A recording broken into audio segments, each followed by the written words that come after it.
Porra, desculpa, mano. Todo dia Não, isso. mas foi culpa minha. Essa vez não foi nem eu, mano. Foi nem eu. Agora foi culpa minha.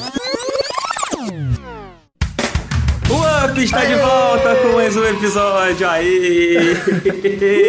A gente tem que comemorar quando o Coelho não me interrompe com risadas agora, né, Coelho? É, claro. Fui lá pro Montanha do Tibete fazer a meditação pra conseguir. Maravilhoso, cara. E, pô, pelo menos sorrindo eu estou. Não, você tá sempre sorrindo, cara. Quando você não está sorrindo, o mundo não está sorrindo, Coelho. Entenda Estou isso. sempre sorrindo quando estou aqui gravando com vocês. E a nossa audiência tá aqui sorrindo junto com a gente. Que maravilha, É isso. que maravilha, cara. E aí, cara, como você tá? Como estão seus ânimos pra gente gravar esse episódio aqui sobre Square Enix, cara? Pensa na situação seguinte, sabe quando tu tem uma dor de cabeça foda, tipo uma dor de cabeça braba, e aí você melhora dessa dor de cabeça, você fica meio que, dá quase uma euforia, assim, você fica feliz, você quer fazer as coisas. Hoje é o dia que eu tô meio assim, porque a semana foi merda, mano. Eu vou contar em detalhes depois, no episódio sem pauta que a gente vai gravar pros apoiadores do nosso Catarse, e que mês que vem, calma, galera que não é apoiador, calma, mês que vem vai ouvir a história direitinho. Mas aqui é uma história longa, mano, depois eu conto pra galera. Mas finalmente eu tô começando a ter um pouco de paz hoje. Não que tenha se resolvido nada, mas estou feliz por causa disso. Muito bom. Que bom. É isso. Eu achei que você fosse traçar um paralelo entre uma dor de cabeça grande e depois passa a dor de cabeça com a Square Enix se livrando desses estúdios. Eu achei que fosse isso, assim. Porque parece um pouquinho. Eu não sei se foi a Square Enix que se livrou dos estúdios ou os estúdios que se livraram da Square Enix. Fica essa questão. Fica a dúvida no ar, hein? Tá bom, fica essa questão aí no ar. Mas olha, a gente tá aqui com um convidado super especial que a gente trouxe pra bater esse papo com a gente. A gente vai falar aqui sobre o futuro da Square, o que tá acontecendo na casa do Dragon Quest. E pra isso a gente trouxe Bruno Silva mais uma vez aqui, cara. Bruno Silva, mais do que da casa, cara. Muito bem-vindo. Como você tá, cara? Salve Dan, salve Coelho, salve todos os ouvintes do Up. Há 30 anos atrás essa frase seria muito esquisita, né? A Square, a casa do Dragon Quest. Pois é. Mas acho que já deu tempo suficiente pra gente se acostumar com isso. Tô bem, tô feliz. Feliz de estar aqui com vocês mais uma vez. Muito obrigado pelo convite. Pô, tamo junto, cara. Pois é, essa frase soaria esquisita realmente há um tempo atrás. Mas já deu tempo, né, cara? Deu tempo. Há 30 anos atrás, a gente nem era nascido, Bruno. Pelo amor de Deus. Vai fazer ano que Sério? vem, se eu não me engano, 20 anos da fusão entre as duas, inclusive. Não. Ah, então Nossa. eu nem era nascido. É, pô. 20 anos. Tinha nem como saber, né, Dan? Pois é, cara. Mas então, a gente vai falar de muita coisa aqui. Inclusive, isso aqui me lembra que quando rolou, né, essa notícia da venda dos estúdios e tal por parte da Square Enix, né, a gente comentou um pouco sobre isso lá na live que a gente tá fazendo na Twitch. Porque agora, todas as sextas-feiras, eu e o Cardoso estamos lá ao vivo no nosso canal lá do Up, no twitch.tv/seguup, comentando notícias da semana. Mas a gente não ia deixar de trazer um assunto importante desse aqui pro podcast também, né, Coelho? Então, mas pra quem quer acompanhar a notícia ali no momento mais quente, a gente também tá fazendo as lives, né? Não é só live de notícia que a gente tá fazendo, a gente tá jogando, né? Eu tô jogando Rogue Legacy 2 lá, o Cardoso tá fazendo uma série de Sea of Thieves, então, pô, fica aí o convite para nossos ouvintes e também pro Bruno Silva colar lá na nossa live, porque tá sendo muito legal, cara. A gente tá se divertindo bastante lá e fazendo uma parada nova aqui. Quero agradecer, inclusive, as raids que vocês têm mandado pra mim. Muito obrigado. Pô, de nada, cara. Inclusive, nóis. Bruno, eu não sei se você viu, mas a gente contou uma história maravilhosa em uma das nossas lives lá, que o pessoal até clipou, se você quiser depois dar uma olhada lá. Manda pra mim. Que a gente contou como a gente fez as regras do nosso canal lá na Twitch. Você sabe como que a gente fez as regras lá na Twitch? Não sei. Não sabe, né? Não sei. Então, a gente entrou no seu canal da Twitch. A gente Excelente. copiou e colou. É isso. Muito bem. Gente, que cara de pau. Não acredito. Não tem problema, tá? Eu também criei essas regras copiando. Eu criei essas regras copiando e colando as regras do The Enemy, né? Do canal do The Enemy na Twitch, onde eu trabalhei. É isso mesmo, é. Que eu também escrevi. Na época, a gente copiou de um canal gringo que chama Kinda Funny. Olha aí. Acho que faz lives na Twitch ainda. A gente só pegou as regras deles e, tipo, traduziu. Então, tá tudo bem. Maravilhoso. A gente mudou um pouquinho ali, um pouquinho aqui, né? Uma liberdade poética ali na hora de postar as regras, mas inclusive os créditos estão dados lá na Twitch. Então, muito obrigado, Bruno Silva, por ter escrito as nossas regras, cara. É nóis, tamo junto. Precisando, tamo aí. Daqui a pouco eu posso assinar como jurídico up aqui já. Sim, é o Ricardo Regis, que é nosso saque, o Bruno Silva escrevendo nossas regras. Aqui é uma família, né, Coelho? A equipe tá crescendo, né, mano? Tanto tá crescendo a equipe que a gente tá ficando brabo que até indicação pra premiação a gente tá tendo. Esse é o Up Podcast de vocês, ó. Ano passado a gente ganhou o Cubo de Ouro e esse ano estamos indicados novamente, né, Dan? Pois é. A meta era ganhar e agora a gente dobrou a meta. Então o quê? A gente quer ganhar de novo, entendeu? Exatamente. A gente tá lá sendo indicado como melhor podcast. Cara, olha, os concorrentes, assim, não vou dizer que que vai ser fácil, né? Porque tem uma galera braba lá, mas a nossa galera é mais braba ainda e pode entrar lá em cubodeouro.com.br e votar quantas vezes quiser lá no Up pra gente sair com um troféuzinho na mão que vai ser lindo. Exatamente. Inclusive, votem no Coelho também, né, Coelho? Porque você também foi indicado, cara. Verdade, olha aí. É. Tá vendo? Vocês falam que eu sou o rei do marketing. Eu tava humilde aqui. Mas eu também estou sendo indicado. Tu levantou pra eu cortar, que eu sei, cara. Pô, pelo amor de Deus. E outra categoria lá, que é criador de conteúdo e tudo mais. Então, vocês podem votar em mim e votar no Up, em categorias diferentes. Muito obrigado, inclusive, a todo mundo que fizer isso. Vamos colocar o link aqui, né, na descrição do episódio, então, que aí a galera facilita aí pro pessoal que estiver escutando já entrar lá. Ajuda pra caramba, gente, mano. Ajuda pra caramba mesmo. Até pra colocar lá no Media Kitzinho, conseguir expandir o projeto aí com patrocinador e tal. E consolidar a nossa marca do Up, né, mano? Que estamos começando, que a gente ganhou ano passado, a gente ainda era Final Level Cash. Esse ano a gente tem que ganhar como Up. Exatamente, cara. E também vale lembrar aqui, né, que o Up só existe graças ao apoio de vocês. Então, assim, não apenas votar no Cubo de Ouro, interagir com a gente, estar nos grupos, conversando, ouvindo nossos episódios, colando nas lives, mas você também pode considerar apoiar o Up lá no Catarse. A gente tá com uma campanha lá desde que a gente se transformou em Up, né, desde que a gente, como o Prandas falou aqui, né, na forma ultimate do podcast.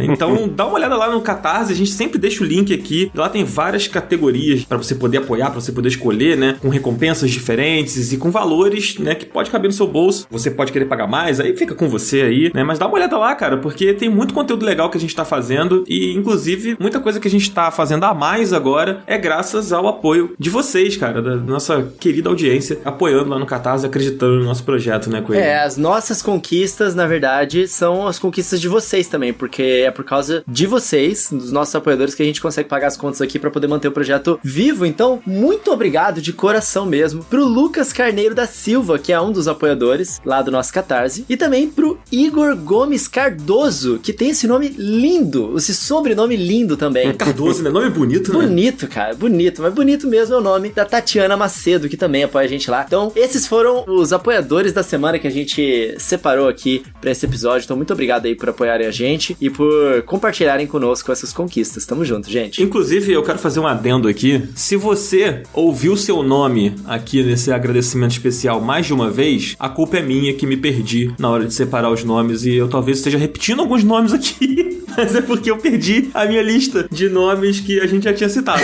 Então, fica esse adendo aí, sabe? Não existem, sei lá, 2 Igor Gomes Cardoso, ou talvez exista, mas enfim. Claro que existe. Pode ser. Claro Será que os dois estão apoiando? Duplamente especial. Fica esse mistério aí. Então, gente, muito obrigado. Tamo junto demais. Valeu por apoiar e acreditar aqui no Up. Vocês são maravilhosos. Um beijo pro Lucas, pro Igor e pra Tatiana. Coelho, bora falar de Square Enix? Bora falar de Square Enix, meu querido. Zabuzeta, é contigo. Puxa o tururu. Tururu, tururu, tururu.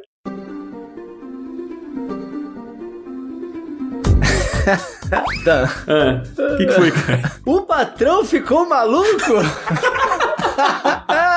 O patrão ficou maluco, vendeu a Square Enix a preço de banana. Cara, sabe que esse termo é bem brasileiro mesmo, né, mano? Não tem esse tipo de chamada pra promoção em outros lugares do mundo. Mas foi isso que aconteceu na Square Enix, cara. Eu vou te falar, a Square Enix é uma empresa que eu tenho um carinho imenso por ela. E ao mesmo tempo, eu tenho, hoje em dia, um pouco de preocupação. Tipo, antes, cara, alguns anos atrás, eu diria que, pô, se tinha Square Enix estampado na capa de um jogo, eu ia comprar tranquilaço e ia ser feliz. Hoje em dia eu fico um pouco em dúvida, tá ligado? Deixa eu adivinhar. Isso rola com vocês também. Deixa eu adivinhar, isso mudou depois dos Vingadores.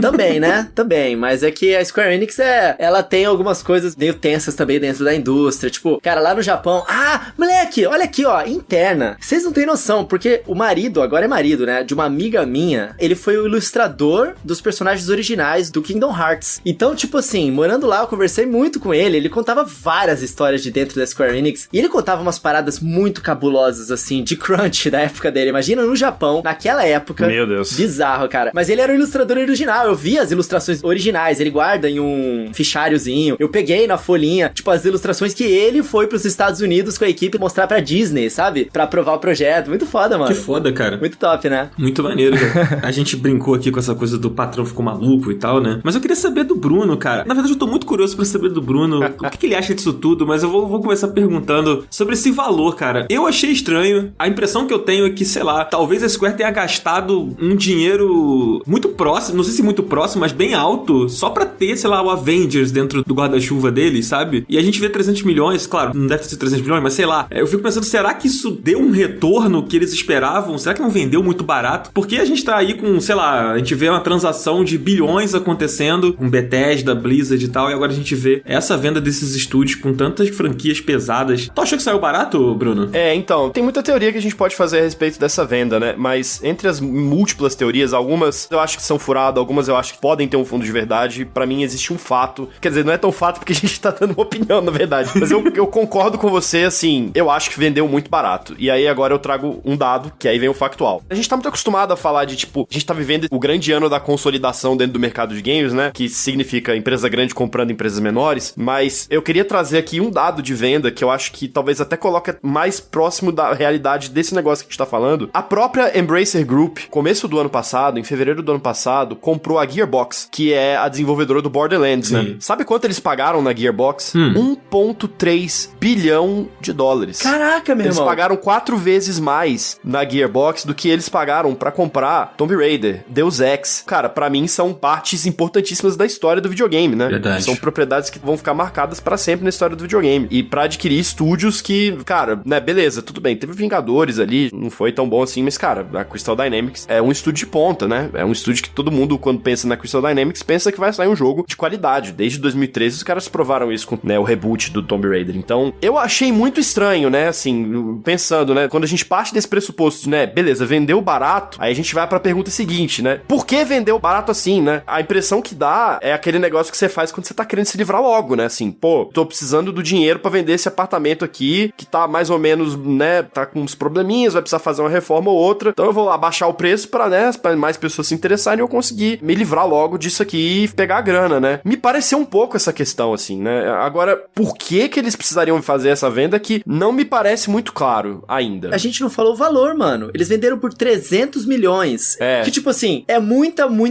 grana, mas comparado com as vendas que a gente tem visto acontecer na indústria, é um valor que todo mundo olhou e falou assim, what? Pra 3 estúdios, mano? E assim, quando você compara até com próprias aquisições que a Embracer vem fazendo, que eu acho que é até interessante explicar um pouco também, né, que a Embracer, eles mudaram de nome, né, mas durante muitos anos eles eram conhecidos como Nordic Games, e aí, o primeiro momento que eles aparecem foi quando eles compram a massa falida da THQ, né, THQ que também foi uma publisher muito importante ali na época do Play 2, início do Play 3, eles não faziam jogos muito grandes, né, quando ainda existia esse patamar de jogo de média produção, né, na época do Play 2 tinha muito disso, quando os custos começaram a crescer demais por conta de gráfico em HD, aí esse patamar do meio que desapareceu e a THQ faliu junto, a Nordic vai, compra as propriedades da THQ e de uns 3 anos pra cá eles estão comprando um monte de estúdio, cara, e tudo comendo pelas beiradas, assim, eles mudaram de nome recentemente, né, agora são chamados de Embracer Group, mas eles estão fazendo essas compras, assim, de estúdios e franquias que a galera não lembra, umas coisas que estão meio antigas, né, umas propriedades, né, que estão ali meio esquecidas. Eles são tipo a Tencent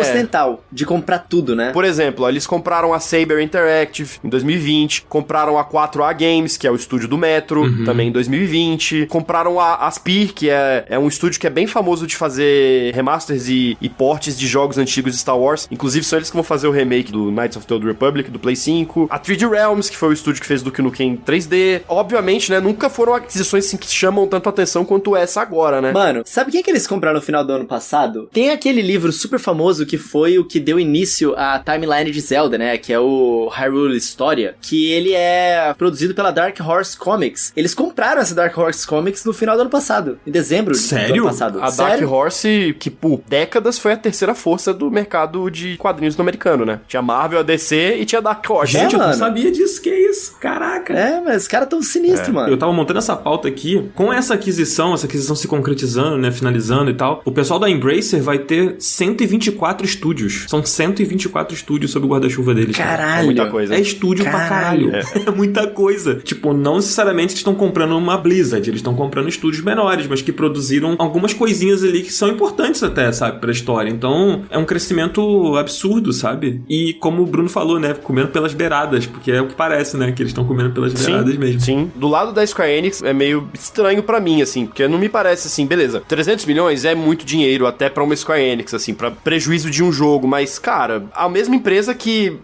um ano depois lançou o jogo do Guardiões da Galáxia, que, pô, foi bem recebido pela crítica, é o tipo de jogo que certamente vai ter uma cauda longa de vendas, pô, é uma propriedade famosa, vai ficar em promoção, né, vai ter um desconto legal, é o tipo de jogo que vai continuar vendendo bem daqui a 5, 6, 7, 8 anos. É meio estranho pra mim, assim, sabe, essa venda do lado da Square Enix. Eu não compro muito as justificativas que eles deram pra vender, não, cara. Uma das bases do que eles falaram, já tinha saído essa notícia de que eles estavam insatisfeitos com os resultados desses jogos, né, como o Vingadores e o Guardiões da Galáxia. O que me faz pensar quais eram as expectativas da Square Enix com esses jogos, sabe? O que eles pretendiam? É meio bizarro. Eu fico me perguntando, assim, porque, sei lá, eles lançaram agora aquele Stranger of Paradise, acho que é isso. Que é aquele spin-off lá do Final Fantasy, né? Assim, beleza, eu até vi uma galera que gostou e tal, mas acho que é um jogo um pouco estranho, assim, e que parece que saiu meio jogado, e no meio desses últimos meses saiu Babylon's Fall, que é um fracasso retumbante. Ah, mas também, genericão, a gente tá zoando esse jogo desde que ele foi anunciado. A gente fala mal dele desde que ele foi anunciado, né? Mas assim, eu fico me perguntando, será que esses jogos também não são jogos que frustraram a Square, sabe? Que expectativas eles colocavam nesses jogos que eram feitos lá no Ocidente, que são tão diferentes das que eles colocavam nesses jogos que são desenvolvidos mais próximo lá da Square no Japão, sabe? Eu fico com essa dúvida, assim, será que isso é verdade? É isso que o Bruno falou, tipo, a desculpa parece um pouco esfarrapada. Sei lá, eu fico meio na dúvida, assim. É meio estranho, assim, pra galera que, né, acompanhando o mercado, a situação ocidental da Square Enix, ela sempre foi meio difícil, assim, tipo, me pareceu sempre a impressão de que eles nunca quiseram realmente ter esse lado, e eu explico, né? A Square Enix ocidental, ela antigamente chamava Eidos, né, que foi a publisher que se revelou do Tomb Raider, né, eles produziram o Tomb Raider, cresceram junto com o Tomb Raider, e quando o Tomb Raider caiu, a Eidos meio que quase faliu, assim, isso no final da década dos anos 2000, né? E, tipo, a Eidos chegou no momento que, assim, cara, quem fizer a oferta leva, porque os caras iam falir se alguém não pegasse aquele estúdio pra fazer investimento. E a Square Enix pegou, e foi meio que uma surpresa pra todo mundo na época também. Ué, Square Enix tá comprando a Eidos, nossa, que engraçado. E a gente, né, ao longo dos anos, por mais que fosse uma empresa com o mesmo nome, sempre deu a impressão de que eram duas empresas distintas e operando de formas distintas, assim. Por exemplo, a gente, quando eu trabalhava em veículo de cobertura de games, né, lá no The Enemy, pra você tratar com a Square Enix os jogos ocidentais, era uma agência que fazia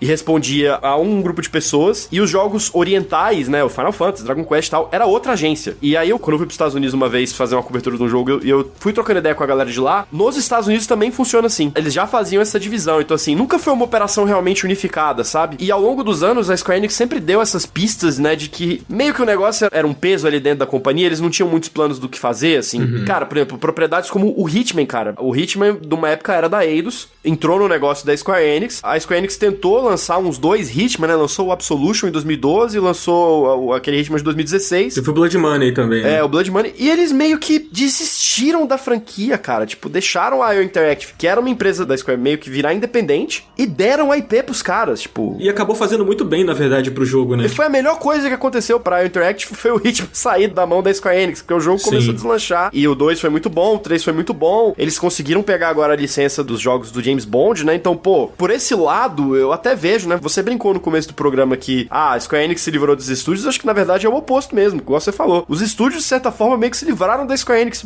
também. Eu acho que, no fim das contas, pode ser até bom, sabe? Pra Tomb Raider, pra Eidos Montreal, pra Crystal Dynamics. Agora a gente reacende uma fagulhinha de esperança de ter uma continuação do Deus Ex Mankind Divided, que, tipo, a galera não lembra, mas eles fizeram o Human Revolution em 2012, acho que é 2012, 2013, fez maior sucesso acho que até inesperado pra Square. Fizeram a continuação, que é muito boa, de 2016, e a história tá, tipo, num gancho, tá ligado? E era pra concluir no terceiro jogo. E, pô, quem sabe agora a gente não vai ter essa oportunidade, sabe? De ver essa história sendo concluída. Então, eu acho que, de certa forma, tem um lado positivo também aí, sabe? E o Deus Ex é o Cyberpunk que deu certo. É o Cyberpunk que deu certo. Cara, Deus Ex é muito bom. Joguem Deus Ex, gostoso demais. Gostoso demais. É muito bom, Deus Ex é muito bom. E mais um episódio que eu advogo pelo Wii U aqui, porque a versão do Wii U de Deus Ex é a melhor que tem. É mesmo? Eu tinha Deus Ex no PlayStation 3, foi a primeira vez que eu joguei, foi no PS3. E aí eu comprei de novo a versão de Wii U, e a versão de Wii U, ela é rebalanceada, corrige algumas coisas que você, por exemplo, pode fazer o jogo inteiro sem dar um tiro, por exemplo, nos chefes. Você consegue ir hackeando as coisas, sabe? Você tem possibilidades novas de vencer os chefes e passar dos desafios, além de que, como ele é totalmente cyberpunk, assim, você tem uma série de modificações e cacarecos que você pode utilizar com a tela do Wii U, que é bem legal, que o jogo utiliza bem, sabe? Então, e esse é um dos jogos que também utiliza melhor o gamepad do Wii U. Então, cara, joguem Deus Ex aonde for, mas se tiver um Wii U, joguem no Wii U, porque é uma experiência bem boa, assim. É engraçado que é a segunda vez que você tá citando um jogo que não é da Nintendo e que usa bem o gamepad do Wii U. E a Nintendo não sabia usar. Não sabia mesmo. É impressionante, porque o Star Fox, eu estou sempre aqui pra reclamar do Star Fox. Eu vou seguir reclamando até que ou eles relancem esse jogo direito no Switch, ou eles façam um novo. Enquanto esse aí for o mais recente Star Fox, eu vou reclamar, entendeu? Aquele jogo, ele é horrível. Se eu não me engano, esse foi o último jogo do Miyamoto com ele no comando, né? Coitado. Não foi o Pikmin? Não, pô, que não teve Pikmin novo. Pikmin 3 é 2013, o Star Fox 0 é 2015. Nossa, que merda pro Miyamoto, né? Ficar essa mancha aí. Esse jogo é horrível, o gamepad não serve pra nada, ele só serve pra atrapalhar a sua experiência. Se você não sabe se você olha pra TV, se você olha pro gamepad, é horrível, gente. É péssimo. Moleque, o pior é que não falta entrevista falando que a culpa é do Miyamoto 100%, porque foi ele que insistiu nessa parada, tá ligado? Caralho. Mas tangente, Voltando, né? né? Joguei Deus Ex, que é top pra caralho. Esse jogo é muito bom mesmo. Tá bom. Diferente do Star Fox, o Deus Ex e o Batman funcionam melhor ali com o gamepad. Mas olha só, vou só dar uma passada aqui, porque a gente tá falando, mas a gente não citou quais foram as franquias que foram nesse barco aí, né? Nessa saída aí desses estúdios. Os estúdios foram a Crystal Dynamics, a Eidos e a Square Enix Montreal, né? Que eu imagino que vai mudar de nome, né? Não faz sentido, né? Ou vai ser absorvido, de repente, por algum outro, não sei. E os jogos, alguns dos jogos que foram, né? Dentre eles é o Tomb Raider, né? A franquia Tomb Raider. O Deus Ex, que a gente já citou. O Avengers, o Guardiões da Galáxia. Tem também o Thief e o Legacy of Kain, que inclusive é um jogo que a galera vem citando muito. Então talvez signifique que ele pode voltar, de repente, com alguma sequência. Cara, eu adorava esse jogo no PS2, mano. Eu nunca joguei na casa de um amigo, mas eu ia sempre na Fast Shop e ficava lá jogando grátis esse jogo. Era o que tinha lá. Era no início da geração. Nunca joguei, tô por fora. Era bem legal. Mas tu não citou uma franquia extremamente importante, que também foi junto, hein? Gex. Aquele lagarto, mano. Do Play 1, né? O Gex. O Coelho colocou tanta emoção. Até fui olhar aqui na pauta, né? Tipo assim, será que eu esqueci alguma coisa pica? Pô, você esqueceu o Jex, mano. Eu chamava de Jex. De todas as franquias aí, ele é um dos que eu mais joguei. Fica com essa informação, tá? Tá bom. Vou anotar essa pra eu nunca mais esquecer, cara, essa informação. Mas uma outra coisa curiosa é que o Perfect Dark, que tava sendo já desenvolvido aí com a Microsoft, ele também vai com a Embracer, né? Sim. What? Ele tá dentro desse balaio aí que a Square Enix passou pra frente. E é um jogo que a galera tá esperando bastante, eu acho, né? Tipo, é uma franquia que esteve adormecida por muito tempo, né? Caraca, eu não tava sabendo disso não. Que louco, mano. Pois é. Aí sim, hein? A Square meio que alugou a Crystal Dynamics pra Microsoft, né? Porque o Initiative lá, que é o estúdio que eles formaram e tal, que tem aparentemente um monte de gente bem experiente aí na indústria de games, tava tendo problemas no desenvolvimento desse jogo, aí a Microsoft foi lá, tipo, ô Square Enix, Crystal Dynamics não tá fazendo nada aí? Pô, libera os caras pra trabalhar no nosso jogo aí. E a Square meio que, tipo, tá bom, vai lá. O que já era um bom sinal do quanto que eles estavam, né, querendo trabalhar com esses jogos, né? Tipo, os caras alugaram o principal estúdio ocidental deles pra Microsoft, tipo, tanto faz. Que loucura, né, cara? Parece realmente que, tipo, foda-se, faz aí, vai brincar lá fora, sabe qual é? A gente tá aqui fazendo um Final Fantasy, sei lá, alguma coisa assim. E é curioso que algumas franquias a Square ficou, dentre elas é o Just Cause, o Life is Strange, né, que não é mais desenvolvido pela Dotnod, né, inclusive esse mais recente, se eu não me engano, não foi desenvolvido pela Dotnod, e o Outriders, essa eu fiquei muito surpreso deles segurarem o Outriders, tipo assim, o que eles pretendem com esse jogo? Vocês jogaram o Outriders? Eu joguei. Você gostou, Bruno? Não.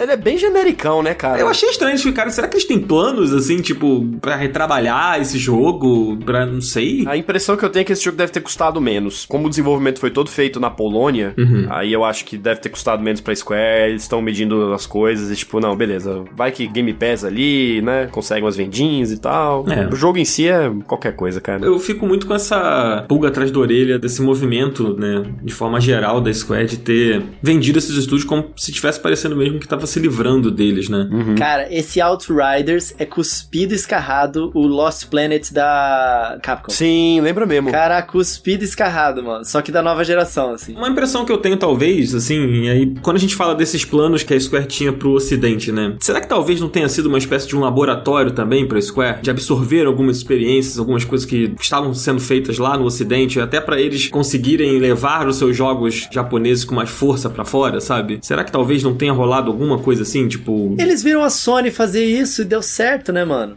Pois é, cara. Eu realmente fico muito pasmo, cara. Eu acho que foi um movimento muito estranho. Eu acho que tem um pouco a ver, sim, porque se você até para pra pensar na história da Square Enix, a maneira como o estúdio se internacionaliza é bem inesperada, assim, né? Tem uma matéria muito boa no site de Polygon que conta a história de desenvolvimento do Final Fantasy VII. O cara passou 2 anos apurando, falou com basicamente todas as pessoas envolvidas nesse projeto e tudo. E a história virou um livro depois, né? E basicamente o que aconteceu com a Square foi o seguinte, assim, era uma empresa, uma desenvolvedora de sucesso, né? Mas basicamente restrita ao Japão, desde os anos 80 ali, né? Meio que os caras criaram a empresa pra fazer jogo porque eles gostavam de jogo, né? Não existia uma pretensão de transformar aquilo num negócio de sucesso, assim, né? E, obviamente, na história de Final Fantasy, todo mundo sabe como é que funcionou. O Sakaguchi, né, que é o criador da franquia, já tava meio que de saco cheio. Ia ser o último jogo que ele ia fazer na vida dele, ele acabou fazendo 9, né?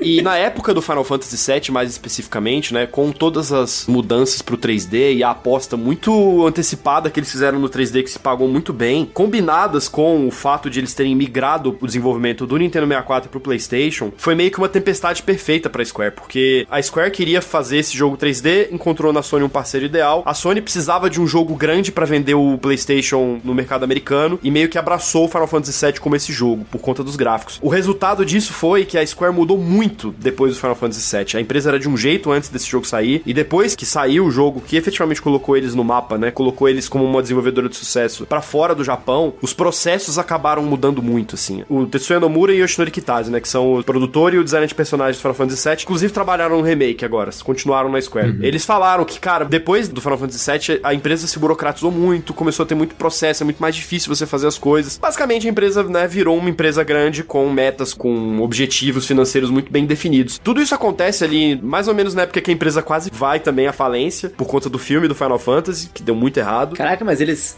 investiram tanto assim a ponto de quase quebrar a empresa nesse filme? Sim, o orçamento do filme foi, tipo, muito mais caro do que eles imaginavam, a empresa quase quebrou. Caraca. Que basicamente obrigou eles a ter um foco muito diferente, né? Eles tiveram que fundir com a Enix, que também tava mal das pernas na época, o que é basicamente você virar pra alguém que gosta de futebol e falar, ó, agora o Flamengo e o Vasco vão se fundir e vai virar o Flavasco, tá ligado?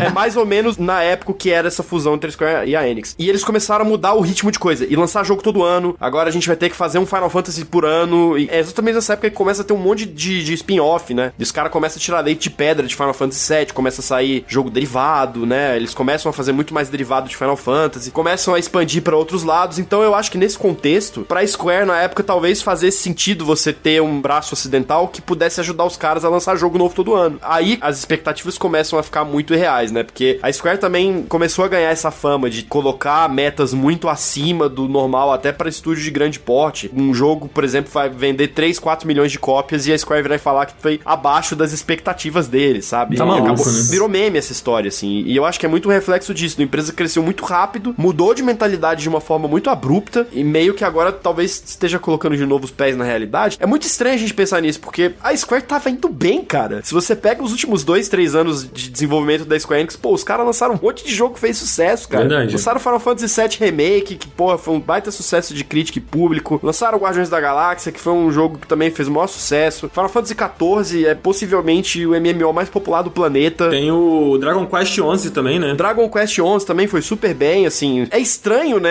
esse movimento todo, mas pensando especificamente no lado ocidental, né, eu acho que levando em conta tudo isso que a gente falou, pode ter tido um pouco de experimento. O lado ocidental nunca foi tão bem integrado ao lado oriental da empresa, então acho que foi meio que isso, assim, tipo, aos poucos os caras foram desanimando, sabe? E, tipo, ah, tá bom, vai, vende aí. Sabe uma coisa que eu fico pensando também? Assim, caminhando ao lado dessa notícia da venda, também veio uma resposta da Square de que eles estariam aderindo ao blockchain, né? Tipo, pra tentar, de alguma maneira, amplificar o rendimento ali desses jogos deles. É engraçado que saiu essa notícia e no dia seguinte saiu uma notícia de que, sei lá, não sei quantos por cento, 90%, sei lá, dos investimentos em NFT tinham caído. Era uma parada assim. As vendas de NFTs diminuíram 92% de setembro do ano passado pra cá. Exatamente. Foi engraçado porque, tipo, a Square, estamos querendo investir nisso daqui, estamos vendendo esse monte de coisa aqui, vamos investir nisso. Aí vira a página, sabe?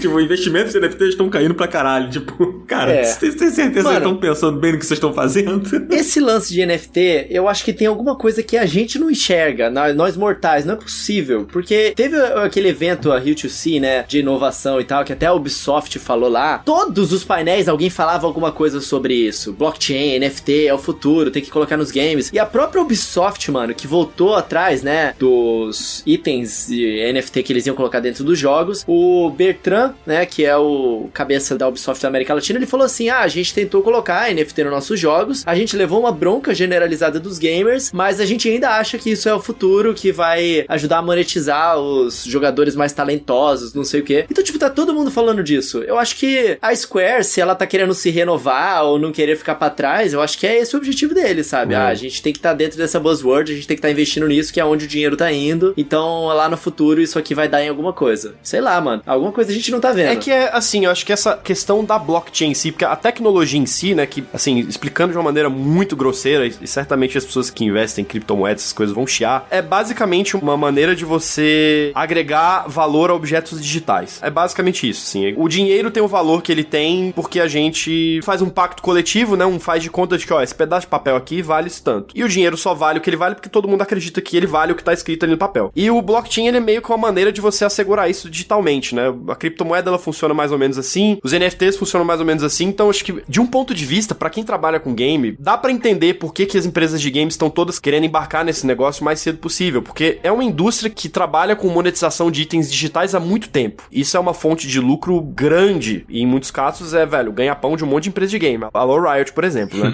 Então a maneira de você atribuir ainda mais valor a itens digitais é algo que é extremamente atraente pra empresas de games. Só que, como toda tecnologia que tá nascendo, é óbvio que você vai ter uns usos que você vai bater o olho e falar, pô, isso é meio picareta, né, velho? Então eu acho que é esse momento de infância dessa tecnologia, a gente ainda vai ver muito dessas coisas, sabe? Tipo, empresa dando all-in nessas tecnologias e aí dá 3 meses, o negócio desanda e, tipo, a empresa só finge que não investiu, sabe? Que nada aconteceu. Da mesma forma que a Square Enix tá falando aí, botou no release que ia investir, mas certamente, da próxima vez que eles vierem fazer um evento e tal, eu acho que eles meio que vão desconversar sobre essas coisas, sabe? Eu acho isso bem possível. Eles talvez estejam falando isso pra os investidores mesmo ficarem, porque o investidor também tem muito isso, né? Vai atrás de buzzword, tem que saber que é onde ele tá colocando dinheiro, é a empresa que tá olhando pro futuro, certo? Eles falaram isso pra se resguardarem também, né? Rolaram uns boatos há um tempo atrás de que a Square Enix poderia ser vendida, né? Sim. Ela por inteiro, né? Não alguns estúdios da Square Enix. E eu acho que esse papo do NFT e talvez a venda desses estúdios e proporcionando um foco maior naquilo que eles estão fazendo no Japão, talvez possa ser uma forma deles fortalecerem a si mesmos pra, quem sabe, vender a Square Enix por um valor maior, né? Lá na frente, sabe? Eles darem foco em algumas franquias que rendem muito dinheiro, tipo Final Fantasy, tipo o próprio Dragon Quest, que é um sucesso absurdo no Japão, sabe? E a gente vê aí Kingdom Hearts e outras franquias também de sucesso. Talvez não exista um movimento interno ali deles quererem fortalecer a Square Enix, tipo assim, vamos cortar essas rebarbas aqui, vamos focar no que interessa, vamos investir nisso daqui, que a gente sabe fazer muito bem, ao invés de ficar apostando em Guardiões e não sei o que, e depois, quem sabe, a gente não vende, sabe? Será que não existe um interesse da Square Enix de ser comprada, sabe? Depois dessa história da Ubisoft aí, de que parece que a Ubisoft quer ser comprada, sabe? Será que não é o mesmo caso da Square Enix? Você acha disso, Bruno? De todos esses rumores, né, a galera sempre gosta muito de especular, ainda mais nesse momento que empresa grande tá comprando empresas menores, né? É um momento bem particular, né? Eu acho que é uma mistura de especulação com wishful thinking, né? Muita gente que gostaria que a Sony fosse lá e comprasse a Square Enix. Mas eu acho que é um movimento que faz sentido, assim. Circula aí um rumor forte que a Sony tá meio que pra fechar uma compra de um estúdio grande. Isso é uma pista que indica que esse negócio realmente pode ser verdade. Pista número 2. A Sony e a Square tem uma relação de negócios próxima que vai de décadas, né? Vai desde o Final Fantasy VII lá em 1997 Verdade. até os dias atuais, que você, até agora, você não tem, por exemplo, Final Fantasy VII Remake em um console que não é da Sony. Final Fantasy XVI vai sair primeiro no PS5. É uma relação de negócios próxima até hoje. E número 3, quando você parar pra pensar no portfólio que a Square Enix abriu mão, dá pra você pensar isso. Tem base. Esse rumor parece ganhar corpo, porque, ó, vamos lá. As IPs que eles venderam. Tomb Raider. A Sony não precisa de Tomb Raider, porque eles têm Uncharted. Jogos da Marvel. A Sony não precisa de jogo da Marvel, porque eles fazem os próprios. Tem o Homem-Aranha, tem a Insomniac que tá fazendo jogo do Homem-Aranha, vai fazer jogo do Wolverine. Deus Ex. O cara não precisa de Deus Ex, né? Se você forçar um pouco a barra, o Horizon pode se encaixar um pouco nesse molde. Fica parecendo muito, né? Eu volto pra aquela analogia lá do apartamento, né? Você tem um apartamento pra você vender, mas, né, vai precisar de uma reforminha, né? O negócio tá meio bagunçado ali. Então você baixa um preço e a forma da Square baixar o preço, como é que é? Vende ativos, né? O preço da Square com esse braço ocidental, com essas IPs era um, e sem essas IPs ele passa a ser outro, né? Pode ser mais atraente pra Sony adquirir agora, caso essa negociação acontecer, né? Que, por enquanto, tá tudo no campo da especulação, mas quando você coloca esses fatos ali, é difícil você não pensar que existe uma possibilidade, né? Eu acredito que existe, sim. Isso que a gente tava falando antes, né, sobre esse, vamos dizer, laboratório da Square no Ocidente, até pra levar suas marcas lá pra fora, né? Você citou a trajetória do Final Fantasy, do quanto isso impactou. A gente até teve no recém-anúncio do Dragon Quest XII, o The Flames of Fate, em que o diretor do jogo comentou que eles estariam modificando coisas tradicionais da série, como, por exemplo, o combate, né? né? Que eles estão querendo abraçar novos públicos. E aí, na época, eu vi muita repercussão em cima disso, porque Dragon Quest é uma série muito tradicional. Ela demora muito pra mudar. É meio Pokémon, sabe? Os fãs são muito agarrados ali. E durante muitos anos, a política da Square em relação às suas duas maiores IPs era essa aqui a gente faz pro Japão e essa aqui a gente faz pro mundo, né? No caso do Dragon Quest, a gente pode se dar o luxo de manter ela aqui tradicional, essa coisa que é um fenômeno no Japão, porque o RPG que a gente faz pro resto do planeta, que é vanguardista, que muda toda vez e abraça sistemas diferentes, é Final Fantasy. Sim, né? É verdade, mas eu sinto que talvez exista um movimento agora de tentar levar esse próximo Dragon Quest um passo adiante, sabe? E eu acho que um pouco desse comentário que eles fizeram quando houve o anúncio, né, de que eles estão modificando algumas coisas e que eles vão apresentar novidades, né, e que esse Dragon Quest pode ser uma coisa diferente, eu sinto que existe um toque de ocidentalização aí na mentalidade no desenvolvimento do jogo, sabe? E eu acho que só o trailer que eles lançaram já passa mó vibes disso, assim. Passa uma vibe diferente, né? Até Tales of passou um pouco com isso com Tales of Arise, que eu senti que ele é um pouco mais ocidentalizado, assim. Acho que os RPGs classicões, JRPGs famosões, assim, estão tendo que passar por isso pra poder ganhar públicos novos, né? Porque até há quem considere hoje que o RPG japonês virou um nicho, né? E eu não sei se tá muito errado quem considera, não. Não,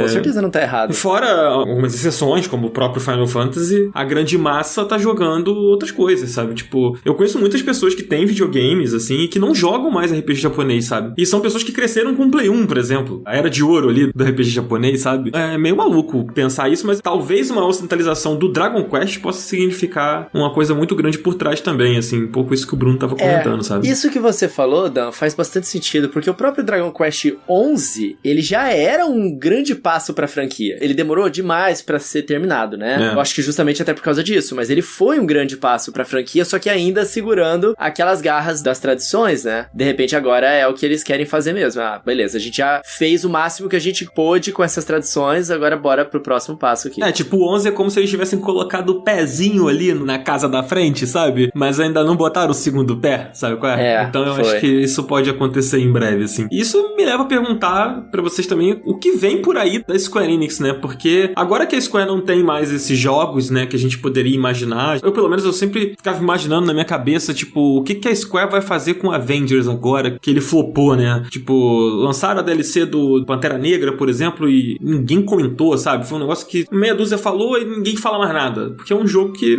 flopou demais, né? O Avengers. E eu sempre lembro aqui, porque eu fui obrigado a jogar ele. Esse jogo, pra mim, tá muito a cara daquele jogo que, assim, tipo, a gente tá só cumprindo o contrato e assim que a gente não tiver mais nenhuma obrigação contratual com a Marvel, vamos deixar isso aqui morrer, sabe? Porque, cara, como vocês falaram, né? O jogo flopou, cara. Você vai abrir, sei lá, número de jogadores no Steam, é tipo, depois do lançamento, tinha 3.000 pessoas jogando, 2.000 pessoas jogando. Porra, um jogo dos Vingadores, cara. Cara, isso é uma coisa que me pega muito, que é porque como os caras conseguiram pegar uma franquia desse tamanho, cara, que tá super em alta em outras mídias. Tipo, acho que os Vingadores nunca foram tão populares como são agora, sabe? E lançar um jogo que, cara, tem que errar muito, mano. Tem que entrar na fila do problema umas 3 vezes pra você flopar um jogo dos Vingadores desse jeito, sabe? É muito lamentável, assim. Tipo, eu lembro quando anunciaram. Pô, eu acho que eu tava no The Enemy, Bruno. Acho que a gente tava lá. Sim, cara, eles anunciaram assim que eles assinaram com a Marvel. Tipo, fechou o contrato, eles correram pra anunciar, correram pra falar, porque era um negócio imenso, né? Porra, Marvel, cara, e tava pra sair o Vingadores Guerra Infinita ainda. Então tava aquela coisa, todo mundo tava maluco. Que coisa que saia da Marvel, meu Deus do céu. Mais do que é agora, assim. Eu não sei se foi o primeiro trailer isso, que era todas as armas, assim, aí tinha o Mjolnir no topo, assim, da parada. Pô, a galera na loucura com isso, sabe? Tipo, caralho, finalmente um jogo dos Vingadores. E aí quando sai é essa parada aí, né? Mas enfim, não faz mais parte da Square. Então, o que vem por aí da Square? A gente pode esperar, sei lá, o Final Fantasy XIV sendo muito atualizado ainda, né? Tem aí o remake do Final Fantasy VII, a sequência, que pode vir aí, eu não sei quando. E tem o Final Fantasy XVI também, né? Só de Final Fantasy tem uma porrada de coisa aí pra gente esperar. Tem muita coisa. Como sempre, né? Desde o começo dos anos 2000, eles sempre lançam muita coisa de Final Fantasy, né? Entre derivados e jogos principais, né? A gente tá sempre sendo abastecido aí com coisas novas da franquia. Mas eu acho que o que vem primeiro disso tudo aí é o 16, né? Pelo menos é o que parece que tá mais na boca do gol aí. Até o próprio Naoki Yoshida, né? O Yoshi-P, que é o cara que tá comandando o projeto, ele até deu uma entrevista recente falando que o jogo tá praticamente pronto, vai passar aí, né? Ajustes finais, polimento. Eu acho que a gente vai ver uma data de lançamento desse jogo muito em breve, assim. Acho que pra esse ano não, mas eu acho que de 2023 esse jogo não passa não, cara. Eu tô com a expectativa de que esse ano eles vão dar a data.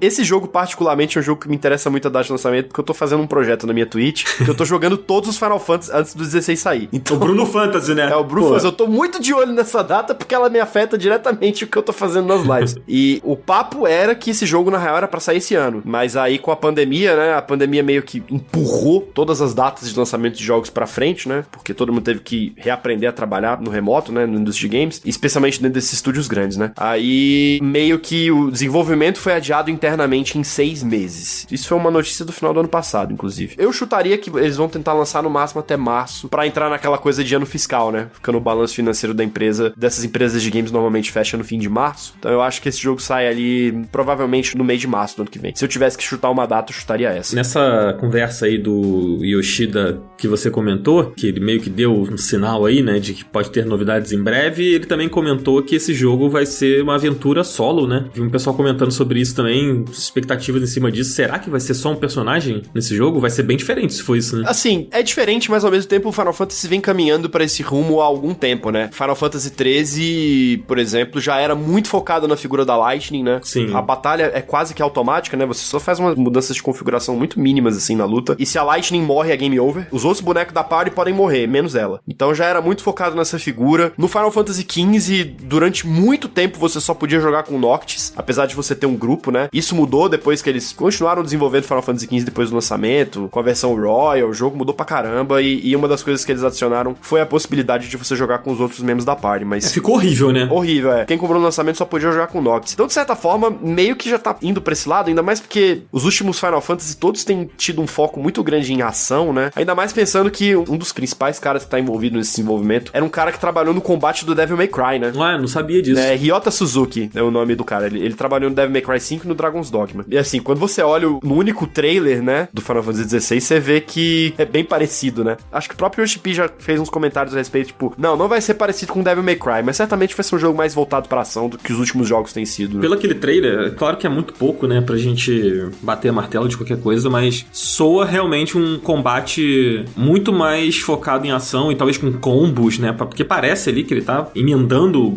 movimentos diferentes em cima do outro, né, então soa um pouco, não acho que vai ser um Devil May Cry, mas bem mais voltado pra ação. O 15 já é um combate bem ação, né, assim, tipo... É bem voltado pra ação. Mas, gente, essa é a forma, cara, que eles vão conseguir encontrar de colocar esses jogos na mão de mais pessoas. Sim. Tipo, mano, eu pego a minha namorada como exemplo, assim, pra RPG, assim. Ela não gosta de RPG. Aí eu boto ela pra jogar um action RPG, ela gosta. Porque não é que não gosta de RPG. Eu acho que muita gente hoje, eu ouço falando isso, não sei se vocês, mas tem a galera que é bastante entusiasta, mas tem sempre uma galera falando assim, não gosto de RPG. Quando eu faço análise de, principalmente RPG de turno, acha que já associa uma coisa com a outra, né?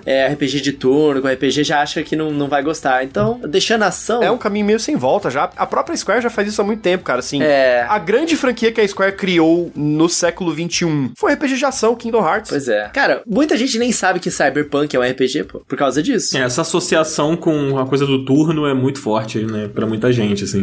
Mas, além de Final Fantasy, a gente falou de tudo de Final Fantasy que tem pra vir aí, tem o Pixel Remaster, né? Não, acabou já. Saiu o 6 já, acabou, né? O 6 saiu em março, fechou o projeto. Mas eu acho que isso aí vai sair pra console em algum momento, cara. Assim, por favor, tem que sair, Eu acho que eles só estavam esperando lançar todos e aí corrigir bug. Certamente depois que eles finalizarem isso, esse jogo não vai ficar preso no PC não, cara. Vai sair pra console e se eu tivesse que apostar, eu apostaria dinheiro que o primeiro videogame que vai receber esses 6 jogos é o Switch. Pô, seria maravilhoso. Essa coletânea, ela nasceu pra estar no Nintendo Switch, cara. Pô, até porque são 6 jogos originais de plataformas Nintendo, né? Sim. Do 1 ao 3, Nintendinho, 4 ao 6, Super Nintendo. Então, pô, faz todo sentido. Sim, e eles foram relançados em consoles Nintendo ao longo do tempo também, né? Saiu no DS, saiu no Game Boy Advance. Sim. Então, não tem porquê não tá no Switch. Foram as últimas grandes releituras que a Square fez de, tipo, revitalizar esses jogos clássicos. Foram tudo pra plataforma da Nintendo. O 5 Advance, o 6 Advance, o remake do Final Fantasy 3 para Nintendo DS, que, tipo... que é maravilhoso. Não existia Final Fantasy 3 em inglês até eles fazerem esse. O remake do 4, praticamente tudo envolveu a plataforma da Nintendo. Eu não tô hypado pra isso sair nos consoles. Eu não tô com vontade de rejogar ou jogar pela primeira vez esses jogos. Depois que eles criaram Octopath Traveler, que eles criaram o Triangle Strategy, eu acho que esses jogos eles tinham que vir nesse estilo que é lindo. O que me hypa pro futuro muito próximo da Square Enix, apesar de ser publicado pela Nintendo, é nesse estilo, que é o Live Alive. O Coelho, Oi. Tem um pedacinho muito pequeno do Final Fantasy VI, que é a parte da ópera. É um dos segmentos mais famosos do jogo. É, maravilhoso. Nessa Pixel Remaster, eles refizeram essa parte inteira no estilo do Octopath. Nossa. Olha só, eu não sabia disso, Bruno! Caralho, tô vendo aqui agora. Procura no YouTube depois. Final Fantasy VI, Pixel Remaster, Opera House Full Scene, se vocês procurarem. Eu tô comprando na Steam aqui agora. Tô abrindo aqui agora pra comprar. Me deu um feeling de que isso pode abrir uma possibilidade no futuro deles fazerem um remake HD 2D de verdade de Final Fantasy VI, cara. Deles ganharem mais dinheiro, né? Deles ganharem mais dinheiro. Vender esse jogo pela milésima vez, igual a Nintendo vende Mario. Eles estão refazendo tudo que é jogo, ou remasterizando ou refazendo depois do 7 Remake. Relançaram aí o Chrono Cross agora, nesse remaster que é meio zoado. Tem aquele vazamento da Nvidia que diz que vai lançar um remake de Final Fantasy IX, que eu acho que não vai ser numa pegada, né, 100% refazer do zero e engrandecer a história igual o 7 tá fazendo. Eu acho que vai ser uma coisa mais meio termo. Então, né, entrando nesse balaio aí, se os caras estão querendo mexer de novo no Final Fantasy IX, por que não vai mexer no 6? São alguns dos mais populares, né? E o 9 eu acho que... Eu nem imagino muito ele nessa pegada do 7 Remake, não. Não, também não. Ele tem um sentimento ali que é diferente, né? Que pede uma parada mais chibi, mais, sei lá. Na minha cabeça, pelo menos, eu não imagino ele nessa pegada do Final Fantasy Remake, não. Tô até olhando aqui agora o 6 pra comprar, porque eu sou gado demais. Pô. E eu não sabia que tinha isso, cara. Pena que ficou tão curtinha essa cena. Pô, mas eu tô bolado. Bolei. Ele não fica escrito, né, Pixel Remaster, ele fica escrito Final Fantasy VI só, né? É porque o Pixel Remaster é meio que o nome do projeto, né? Eles tiraram da Steam as versões antigas, porque todos esses jogos eles já estavam na Steam, né? Só que eram umas versões muito zoadas, que eram tipo adaptações da versão que eles fizeram pra Android e pra iOS. Parecia que tava meio lavado e tal, era zoado. E aí eles tiraram todos esses jogos das lojas, com exceção, se eu não me engano, das versões 3D do Final Fantasy 3 e 4. Essas estão mantidas. E aí colocaram pra substituir essas Pixel Remaster. Então você nem consegue comprar os antigos mais. Caramba, eu não sabia disso, não. Doideira. O Dan tá impactado aí com a cena HD 2D, tá vendo? Eu tô bolado aqui, ó. Eu até desliguei o microfone porque eu tava tipo, meu Deus, aqui falando. Não, fiquei impactado demais. Fiquei bolado. Mas, pô, tem um jogo que foi anunciado pelo aquele estúdio do The Messenger, o Sea of Stars, tá ligado? Esse jogo? Tô ligado. Nossa, Sim, esse jogo vai ser incrível, lindo. mano. Nossa, eu tô muito hypado pra esse jogo. E eu fico pensando que, cara, imagina se os caras botam um Final Fantasy desse na mão da Sabotage, né? O nome do estúdio. Eu acho que é. Cara, esses caras vão fazer um trabalho fino, mano. E já ia ficar bem bonito, mas se fosse na pegada do Triangle Strategy também. Enfim, fugi da pauta completamente aqui enquanto compro um jogo no meio da gravação. Graças ao Bruno Silva. Muito obrigado, Bruno. Tamo junto, ó. Quem quiser mais nerdice de Final Fantasy, só colar na minha Twitch lá. É verdade. Inclusive, Bruno, as pessoas vivem me cobrando aqui. Pô, o Cardoso, você vai estar ouvindo esse episódio aí, que eu sei que você vai ouvir. Então esse recado aqui é pra você. Que o Cardoso fica assim: porra, a gente começou a Twitch lá, não sei o que, a live na Twitch, e o Dan não deu o Prime dele pro próprio podcast, pro próprio canal dele do Up. Por quê? Porque o meu Prime tá com o Bruno Silva, pô. É isso, obrigado, pô. Dan. Mês que vem você faz o cashback aí na firma. Pois é, pra poder fazer uma média ali, né, com o patrão e tal.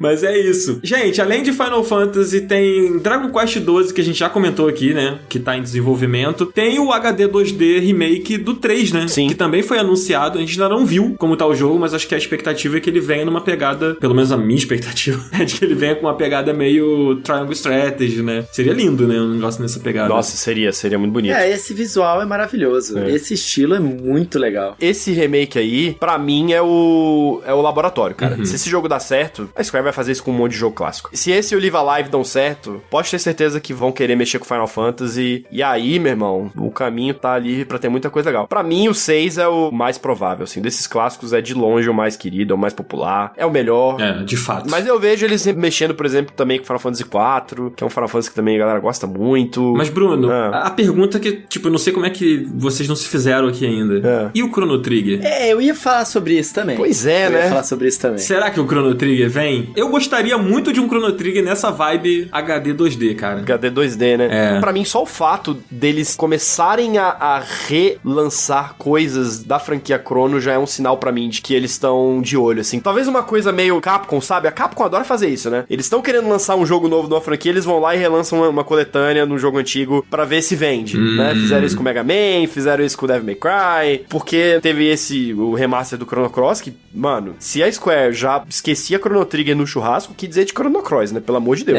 Mais ainda, com certeza. E agora tem o Live Alive, que é basicamente um precursor do Chrono Trigger, né? Ele é do mesmo diretor. Do mesmo diretor, ele compartilha muitas coisas ali, muitas mecânicas são meio parecidas. Então, assim, se os caras estão ciscando ao redor de Chrono Trigger, bicho, eu acho que tem chance, viu? Inclusive o Live Alive, eu tô bem hypado pra jogar esse jogo, porque eu nunca joguei. Eu também. Ele nunca saiu fora do Japão. É a primeira vez. Mas assim, tem alguns jogos nessa pegada, tipo, por exemplo, o Earthbound, que a galera emulava, traduzia, né? E você acabava baixando no emulador, né? Quem tinha acesso a emulador nessa época, lá nos anos 2000, principalmente, né? Quando começou a vir muitas essas coisas, e a gente acabava encontrando esses jogos. O Live Alive é um jogo que nunca passou no meu radar, assim, sabe? Tipo, nem em emulação, sabe?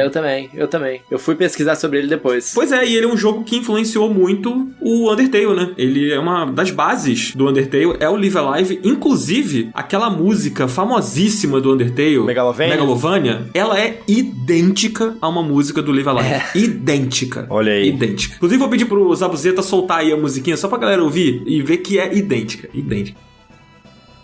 Megalovania pra mim só lembra o Papa. Pô, maravilhoso. O Papa curtindo Megalovania é sensacional.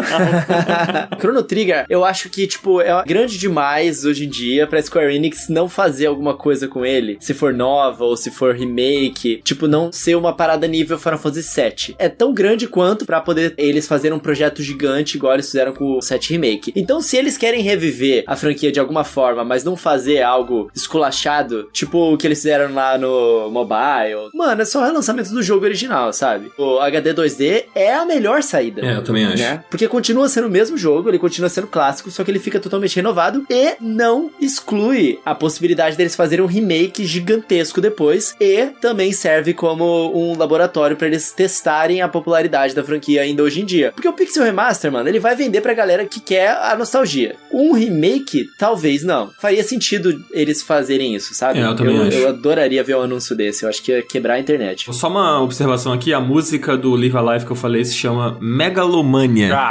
Megalomania. É homenagem, então. É homenagem. Além disso, tem o Kingdom Hearts 4, né, que foi recentemente anunciado aí. Não gostei daquele trailer, mano. Não gostou, cara? Não. O Sora tá a cara da Majora este ano na Malhação. Caralho, tá igual. Que é pior que tá mesmo. Achei muito parecido. Significa que o Sora, na próxima missão do Sora, é formar a vagabanda?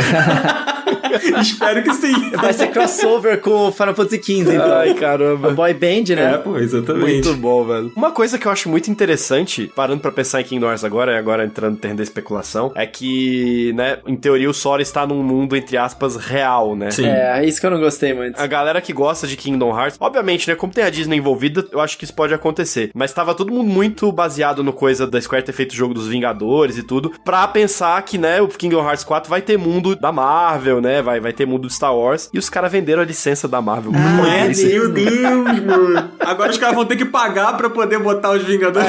Mas assim, eu acho que isso aí acaba entrando dentro do coisa de ser uma coprodução com a Disney, né? Kingdom Hearts é da Square, mas é da Disney também, né? Então... A franquia é Kingdom Hearts, eles não tem que pagar a licença pra franquia Avengers, né? Então como é tudo da Disney, eu acho que ainda tem caminhos aí. Mas de repente até tem, não sei, no contrato tem alguma cláusula aí, vocês já estão usando, né, pro desenvolvimento. E mesmo se não tiver Marvel, vai ter Star Wars. Esse é um que eu acho que não vai escapar, cara. Eu acho que vai ter um monte de Star Wars aqui no Wars 4, não tem como. Pô, tem que ter, né? Tem que ter, verdade. Mas sei lá, mano, eu achei meio fraco esse trailer aí. Tá tranquilo, Coelho, porque Nomura, cara, esse jogo vai sair em 2029, então tá de boa. É, isso que não me preocupa. Era a minha próxima frase, vai ter mano. tempo pra trabalhar em cima, mas cara. pode ficar tranquilo que até lá vai sair mais uns 5 Kingdom Hearts pra celular, um pra, sei lá, calculadora, e aí cada um vai ter uma história que você vai ter que jogar pra poder entender o que vai acontecer nesse Kingdom Hearts 4, porque senão você não vai entender nada. Inclusive tem um pra celular já anunciado, né, que é o Missing Link, que com certeza vai ter algum elemento aí na história. Até lá, a Microsoft vai comprar a Square Enix e a Disney e vai lançar o Kingdom Hearts 4 no Game Pass. É isso. Caraca, já pensou? É 2029, né? Até lá a Microsoft já terminou de comprar o resto dos estúdios que faltam. Ô, Coelho, uma coisa engraçada é que a gente comentou aqui em algum episódio, eu não lembro agora se foi na época da E3, sei lá, que a gente tava comentando sobre a Microsoft talvez comprar a Crystal Dynamics. E aí agora a Crystal Dynamics foi comprada pela Embracer. E até porque acho que a Microsoft, enquanto estiver envolvida nessa aquisição da Activision Blizzard, acho que eles não podem fazer esse tipo de compra. Ah, é verdade. Eles vão ter que esperar a aquisição ser aprovada e tudo, e só depois eles vão poder comprar outros estúdios. Também foi uma compra bem gigante, né? Então. Agora chega também, né? Já deu, já. Daqui a pouco vai ficar tudo na mão da Microsoft, de um lado, a Sony do outro,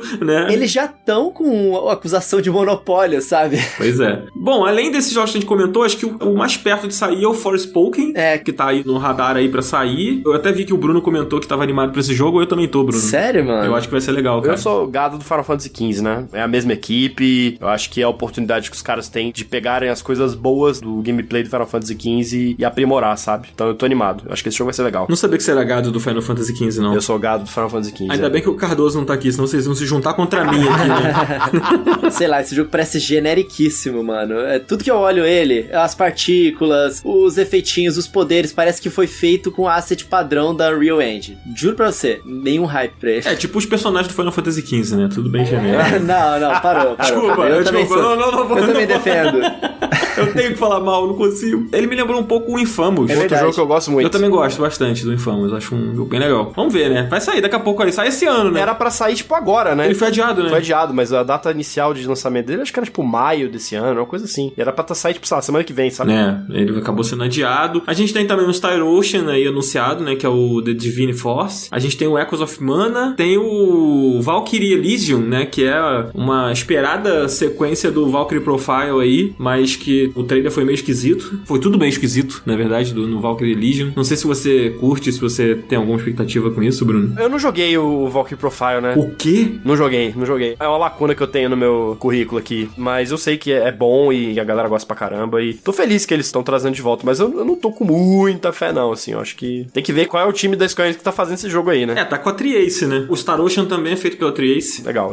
O Valkyrie Profile é um jogo que eu gosto muito, muito mesmo. É um dos meus jogos favoritos do PlayStation 1. Ele ficou muito marcado pela jogabilidade muito própria dele, né? Que era aquele combate em que a sua party tem 4 personagens e cada botão do controle era um personagem que atacava, né? O quadrado era um, o triângulo era outro, o X era outro, enfim. E com isso você fazia os vários combos, as várias paradas e o combate era super dinâmico. A grande marca do Valkyrie Profile era esse combate. É, só que o Elysium não vai ser assim, não. Exatamente. No Elysium, pelo que já foi mostrado e pelo que já foi dito, ele vai mudar esse tipo de combate, né? E eu acho que isso não é legal, sabe? Acho que a grande marca dele é o combate. É um jogo com uma narrativa muito forte e o combate que é muito próprio. E mudar o combate desse jeito, assim, não sei. Eu torço pra que seja legal, é uma franquia que eu gosto e que tá sumida há muito tempo. Teve um jogo pra celular, que é um gacha bem genérico, assim, que eu nem considero muito, mas a franquia principal mesmo, assim, a gente não vê nada há muito tempo. Então, eu tinha uma expectativa grande. Esse jogo parece legal. Ele tá bonito, mas ainda assim mantém uma cara de classicão. Eu acho que vai ser legal. Eu torço pra que seja legal, cara, que é uma franquia muito legal e seria bom se isso animasse a Square a trazer os Valkyrie antigos pros consoles novos, né? Porque tá lá preso no passado e então acho que seria legal pra galera jogar, até o Bruno mesmo, que não jogou, por exemplo. Sim. De repente dá uma chance de jogar e tal. Mas acho que é isso, gente. Acho que o futuro da Square Enix tá aí. Muita coisa anunciada, muito Final Fantasy, muito Dragon Quest. Faltou a gente falar alguma coisa, Coelho? Não, mano, é isso. Faltou a gente falar qual vai ser o próximo jogo cloud que a Square Enix vai lançar pro Nintendo Switch, né? Só isso, sim. Vou jogar esse Shade aí e vou deixar no ar. Que eu ainda estou chateado com o Kingdom Hearts, mano. Eu espero que a Square Enix ela foque no que ela tem de bom e traga as coisas que os fãs querem, né? Eu sempre achei meio estranho a Square Enix publicar tanto jogo com carona de ocidental, assim, né? A gente cresce acostumado com a Square, com a Enix, depois da Square Enix, os jogos japoneses, várias franquias que fizeram parte da nossa vida, e aí de repente Deus Ex é da Square Enix e também Tomb Raider, sei lá. É o Hitman, né? Hitman, né? Sempre achei esquisito estar atrelado à Square Enix. Acho que pra mim essa venda aí, apesar de, pô, estranho, 300 milhões, comparado com outras grandes vendas, ela parece que vai fazer a Square Enix voltar ao normal. Então eu tô um pouco esperançoso até, cara. No início do episódio eu falei que eu não confiava tanto assim mais nas decisões da Square. Quero ver o que eles vão fazer daqui pra frente pra ver se isso volta, sabe? Vamos ver. Mas é isso, gente. Acho que a gente falou bastante aqui de Square, a gente deu essa passada geral sobre a venda dos estúdios, sobre o que vem por aí, né? Então agora vamos aguardar, vamos ver o que vai acontecer, se a Square Enix vai ser vendida ou se não vai, sei lá o que vai acontecer. Não vai. Vamos ver. A gente tá indo pra nossa reta final do episódio, mas antes de agradecer aqui a presença do Bruno, vamos puxar o nosso tradicional Up Indica, né, Coelho? Cara, eu tenho uma parada que eu quero indicar. Vou começar então, hein? Já começou assim, já vai no gás. Up Indica, senhoras e senhores. Essa é a vinheta aí do Zabuzeta.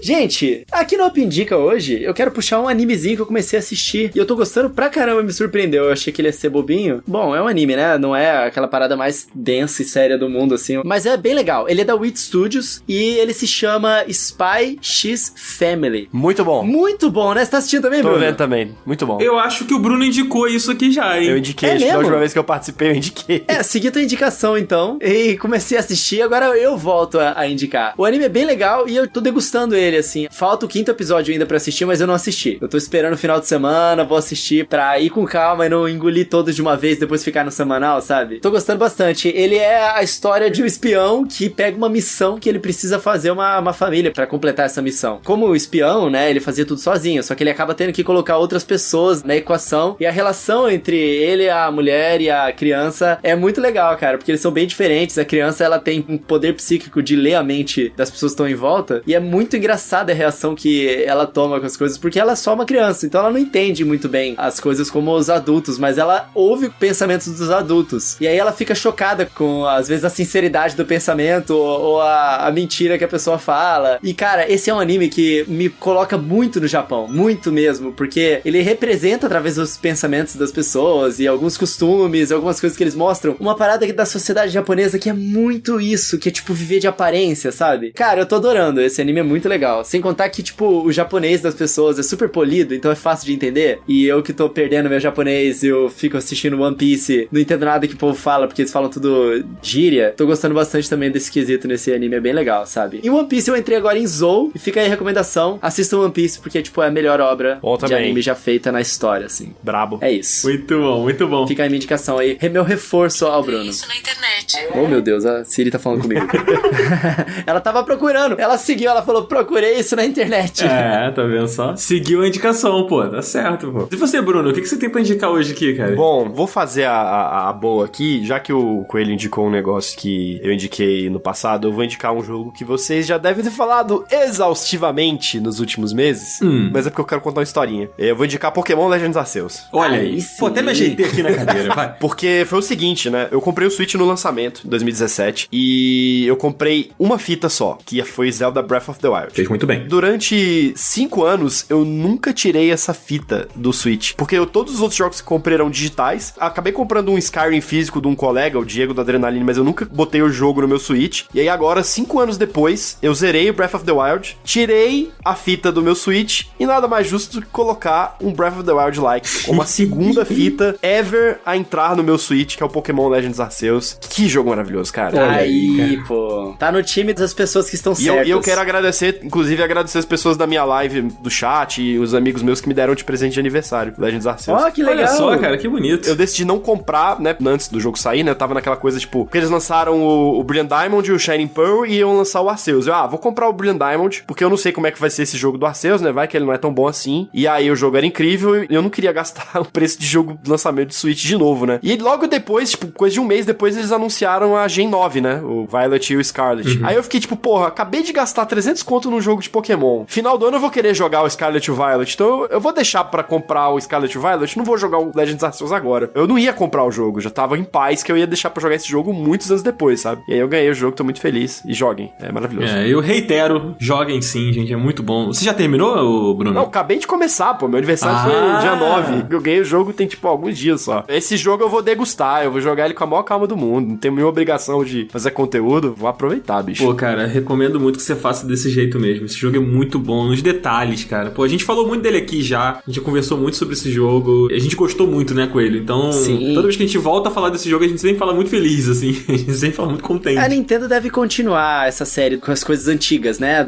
As regiões antigas. Porque saiu agora os números, mano. Vendeu 12,64 milhões de unidades. Mano, o jogo foi lançado em janeiro e até final de março tinha vendido quase 13 milhões. É inacreditável, assim, vendeu muito. E é um Pokémon que não tem duas versões, né? Não tem o Red e o Blue. É só um. Então, tipo, vendeu estrondosamente bem. Eu acho que a Nintendo deve continuar aí. Nintendo, Pokémon Legends Ho-Oh Jotô Medieval, só vai. Porra, só diga isso, é isso. Só vai, velho. O jogo da história da lenda lá do Entei, do Raikou e do Suicune. Nossa, ia ser top. Só vai. Eu joguei essa no Twitter na época que eu tava jogando Legends Arceus. Só joguei, assim. Gente, imagina. Pô, as Pokébolas, você poder fazer as Pokébolas lá como você faz com o Kurt no Gold Silver. Pô, cara, tá tudo ali, mano. É. Tá tudo ali, cara. Tá tudo ali. E tem o Celebi pra te levar. Pronto. E ao contrário de Hisui, né, que é inspirado em Hokkaido, né, era uma região mais afastada do Japão. Mano, na época feudal ali, né, a região de Johto era o fervo, né, bicho, que é Kyoto, Osaka, tipo, foi o centro do Japão naquela época. Então, pô, é a oportunidade de você ter muito mais cidade, muito mais ambiente pra você explorar e tal. Só fica a dica aí, Nintendo. Tá aí. Essa região vocês entendem, vocês manjam. É verdade.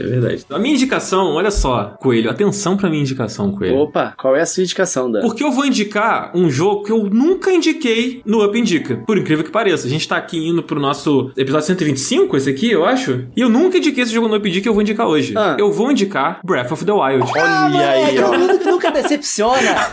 Então faz a sua indicação que eu vou fazer uma indicação em cima dela no final. Ok, tá bom. Olha o que aconteceu. Eu, no final de semana, foi dia das mães. E aí eu fui pra casa da minha mãe. Fui passar o final de semana lá. E aí eu levei o meu Switch na bolsa, né? Não com a expectativa de ficar jogando muito, mas levei e tal. E aí, se eu não me engano, no sábado, eu passei um longo período do dia sozinho, porque minha mãe teve que sair pra fazer umas coisas. Fui lá pra passar o dia das mães com ela saiu, né?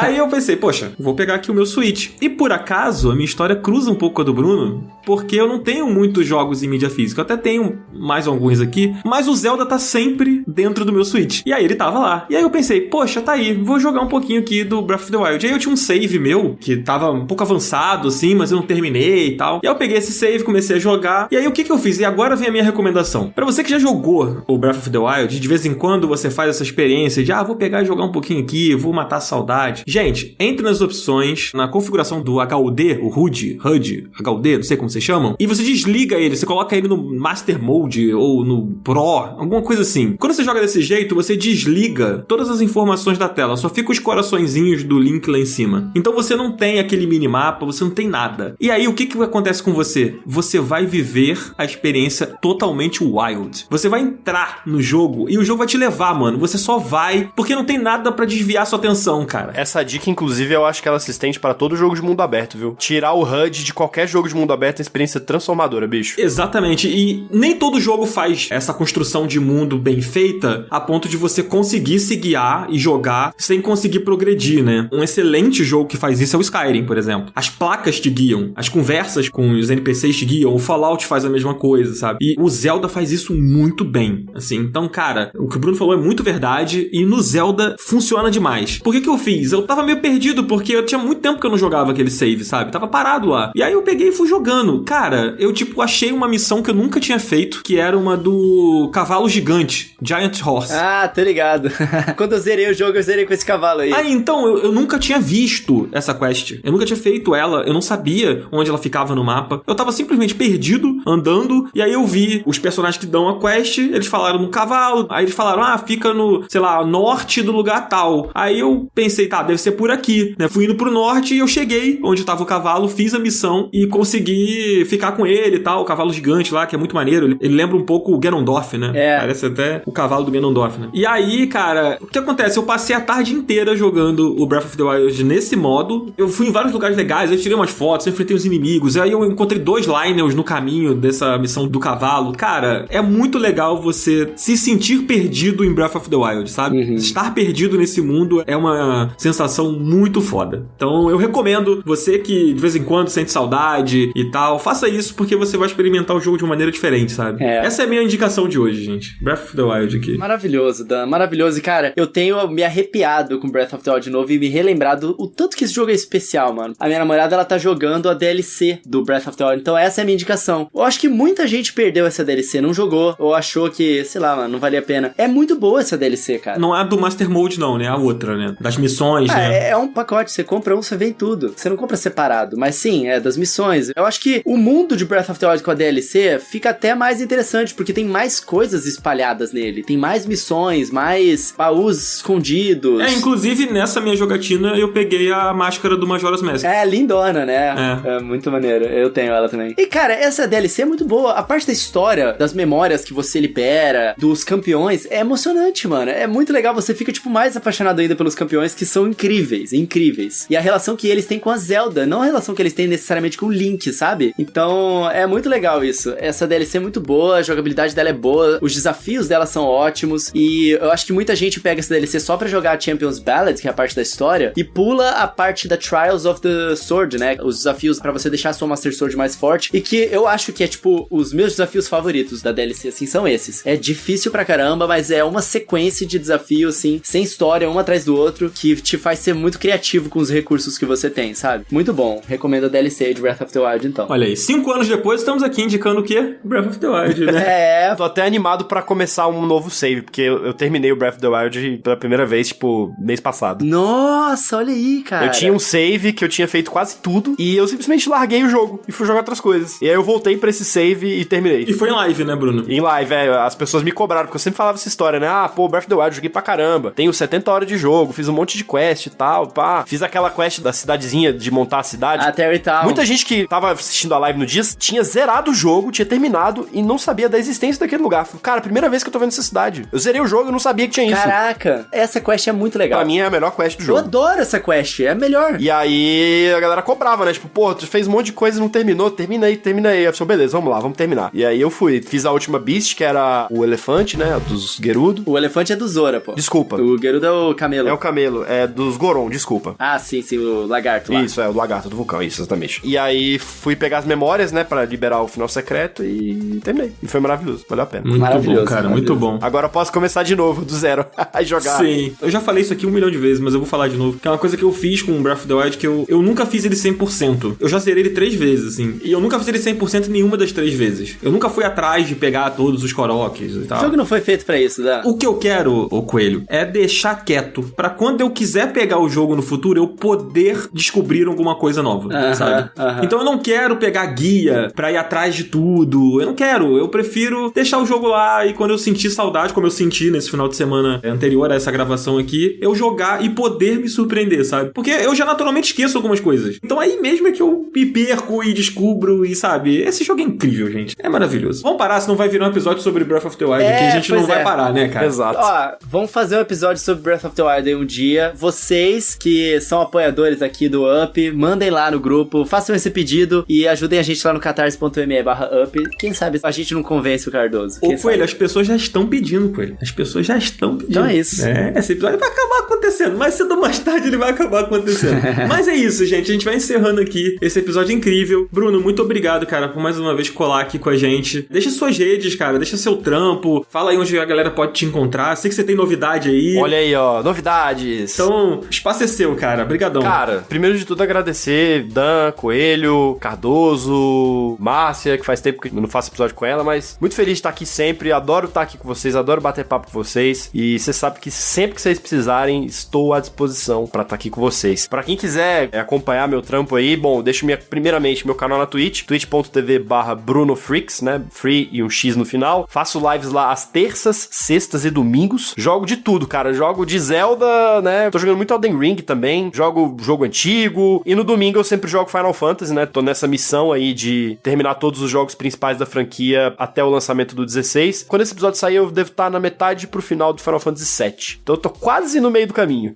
Olha aí. Meu Twitter, Instagram também é tudo Bruno Freaks. E a partir dessa semana que esse episódio vai ao ar, também vocês podem me encontrar no Shippo, que é um aplicativo e um site de notícias de cinema, de TV e de streaming, mas o principal é o aplicativo que você pode baixar aí no seu celular, que te dá as dicas do que você assistir, né? A gente tem ali indicações com curadoria diariamente, a gente também tem indicações por algoritmo, né? Você seleciona ali filmes que você gosta e aí o aplicativo vai te dando outras sugestões do que assistir em todas as plataformas de streaming. Tô entrando nessa empreitada aí junto com o meu amigo Thiago Romariz, com o Guilherme Jacobs, duas pessoas com quem eu já trabalhei, pessoas que eu gosto muito, grandes amigos meus. Tô empolgado, eu acho que vai ser legal, né? Bom demais, cara. Pô, parabéns aí por essa nova fase. Vai brilhar muito, com certeza, cara. Só tem brabo aí nesse projeto, então vai ser muito foda. Tamo mano. junto. Vai dar tudo certo, mano. Tamo junto, cara. Obrigadão por colar aqui com a gente. E, gente, acompanha o trampo do Bruno, que é fino. Acompanha as lives dele, que são muito legais. Inclusive, essa live do Zelda que você comentou, você falou que a gente fez raid, foi... Nesse dia a gente fez uma raid pra você. Foi. E eu acabei acompanhando o início ali da sua retomada ao Breath of the Wild. Foi. Ali. Então foi muito legal, cara. Muito bom. Coelho, vamos ficando por aqui, cara? Com certeza. Muito obrigado aí a todo mundo que ouviu a gente. Muito obrigado, Brunão. Galera, não se esquece aí de seguir a gente nos agregadores de podcast, deixar o seu review, que ajuda a gente pra caramba. Ativar o sininho lá no Spotify, caso você ouça a gente no Spotify, bastante importante. Muito obrigado aí todo mundo que segue a gente no